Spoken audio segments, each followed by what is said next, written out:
یہ رینائی کمپنی کا سٹوو ہے اور یہ جو ہے نان سٹک ہے. اور نان سٹک جو ہے وہ کیسے ہوتا ہے لوگ پوچھتے ہیں اس بارے میں, وہ جاننا چاہتے ہیں, ان کو صحیح سے پتہ نہیں ہوتا. نان سٹک جو ہے وہ اس طرح ہے کہ یہ پکا کلر ہے اور یہ جو ہے اس سے یہ اترتا نہیں ہے, یعنی اس پہ اگر آپ چوری رگڑیں گے, اس طرح کی چیزیں رگڑیں گے تو اس کا کلر جائے گا نہیں. یہ پکا کلر ہے اور یہ جاتا نہیں ہے. اور ایک ہوتا ہے بغیر نان سٹک کے سادہ جو ہوتا ہے وہ 99% اس پہ سپرے دیا جاتا ہے, پاکستان میں سپرے لگایا جاتا ہے, جو کہ وہ کچھ دنوں کے بعد جو ہے وہ اس کا کلر اتر جاتا ہے اور وہ سٹوو جو ہے پھر وہ پرانا دکھائی دیتا ہے, کیونکہ وہ پاکستانی کلر ہوتا ہے. عام سا سپرے 50 روپے والا سپرے لگانے سے جو اس کا لک تو آ جاتا ہے عرضی طور پہ, لیکن بعد میں جو ہے کچھ دنوں کے بعد وہ گرم ہونے سے جو اس کا لک واپس چلا جاتا ہے. تو ان دونوں کے بیچ میں ڈیفرنس ہے, پرائز کا ضرور ہے, کیونکہ یہ نان سٹک ہے. نان سٹک اور بغیر نان سٹک کا فرق ہوتا ہے, ایک اس چیز میں فرق ہوتا ہے اور ایک دوسرا یہ کہ اس کے ماڈل میں بھی تقریباً فرق ہوتا ہے. اب جو نئے ماڈلز ہوتے ہیں ان کے سینسرز دونوں طرف ہے, یہ سینسر اس کو بولا جاتا ہے, دونوں طرف سینسرز لگے ہوئے ہیں. اور اس کا ماڈل کا یہاں پہ پتہ چلتا ہے کہ یہاں سے اس کا پتہ چلتا ہے ماڈل کا. اب یہ جو ہے 2013 تیسرے منتھ کا ہے اور اس کا تو ماڈل ہو گیا. اب ایک ہوتا ہے لائن گیس اور ایک ہوتا ہے LPG. اب بعض علاقے سے ان کو LPG چاہیے. اب LPG جو ہے اس میں مسئلہ یہ ہے کہ کسٹمر کو پتہ نہیں ہوتا. یہ TG ہے, TG مینز لائن گیس, اور اس پہ جو LPG ہوتا ہے اسی TG کی جگہ پہ LPG لکھا ہوتا ہے. اور دکاندار جو ہے جب ان کو ڈیمانڈ ہوتی ہے LPG کی تو ان کے پاس سٹاک اگر نہ ہو تو وہ جو ہے LPG کو TG میں کنورٹ کر دیتے ہیں اور TG کو LPG میں کنورٹ کر دیتے ہیں.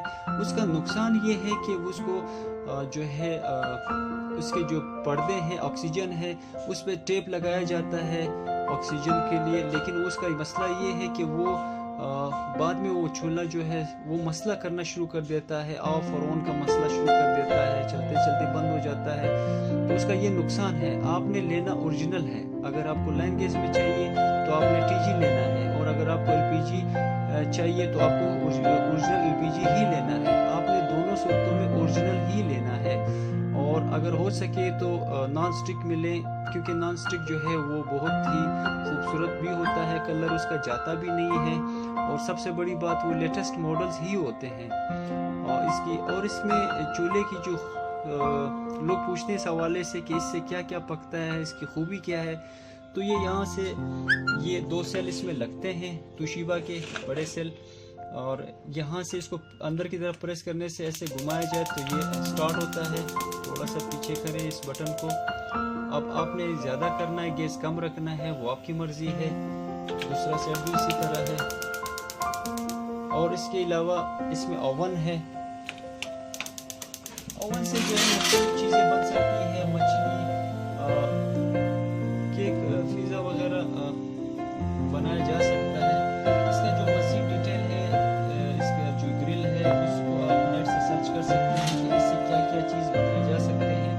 یہ کا تقریباً 5-6 انچ کا سائز ہے, اور یہ جو ہے اس کا پتہ یہاں سے بھی چلتا ہے چولہے کا کہ یہ 10x10 ہے, تو کیونکہ یہ اندر سے اس کو زنگ منگنی لگے ہوتے ہیں. اور اس کے علاوہ یہ کور اٹھانے سے بھی پتہ چلتا ہے کہ زنگ لگا ہے کہ نہیں لگا ہے.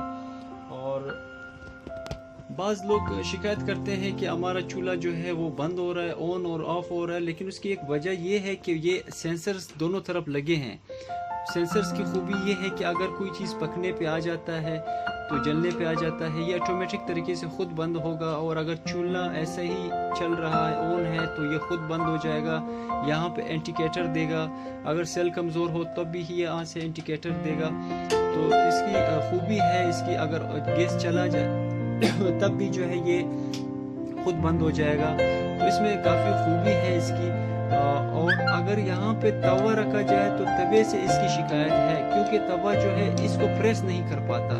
اس کو پریس کرنا ضروری ہے, کوئی بھی چیز رکھیں گے تو یہ پریس ہوگا. توا جو ہے وہ اس پہ پریس نہیں ہوتا. بعض توے ایسے ہیں بنائے گئے اسی طرح ٹائپ کے ہیں کہ اس کو پریس نہیں کر پاتے, جس کی وجہ سے چولہا آن اور آف ہوتا ہے. تو یہ جو ہے اس کے لیے پھر ایک سائڈ کو جو ہے وہ سینسر کو بند کرنے سے پھر یہ مسئلہ بھی حل ہو جاتا ہے.